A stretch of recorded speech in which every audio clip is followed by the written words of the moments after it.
ఇప్పటిదాకా మీరు నేర్చుకున్న మాటలు కానీ పనులు కానీ ఎన్నో ఉన్నాయి కదా, అదొక్కటి మెయిన్గా ఏంటంటే మనిషి ఎదగాలంటే ఏం చేయాలి ఒక్కసారి మీ మాటలల్లో మేము వినాలనుకుంటాను. ఎదగాలంటే ఏం చేయాలంటే వాళ్ళకే తెలుసుకోవాలి మనం. వాళ్ళకి ఇవి నచ్చలేదు కదా, పోనీ వాళ్ళు నచ్చిందని ఏం చేస్తారో అదన్నా తెలుసుకోవాలి. ఇప్పుడు వీడు ఒక్కడే కాదు, వీళ్ళు నలుగురే కదా, 6 మందిని అట్లా ఉన్నారు. ఇప్పుడు సోనయ్య కూడా అంతే, వాడు వానికి నచ్చిందే చేస్తా అంటున్నాడు, నేను చెప్పింది చేస్తా అంటున్నాడా? లేదు.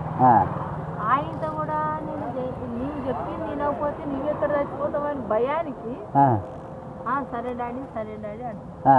కానీ మన మనసులో ఇంకో బిజినెస్ ఉంది, ఏవో గిట్ల జరుగుతుంది. ఈ పిల్లల మనసులో ఏమున్నాయి మనకు మొత్తం తెగపడి చెప్తే ఆ ప్రకారం అన్న వీళ్ళకి మరి అట్లా నుంచునేమో అని ఆలోచిస్తాం. ఎట్లా అంటారు వీళ్ళని తెలుసుకోవాలి. అప్పుడు చెప్పురా నీ మనసులో ఏమన్నా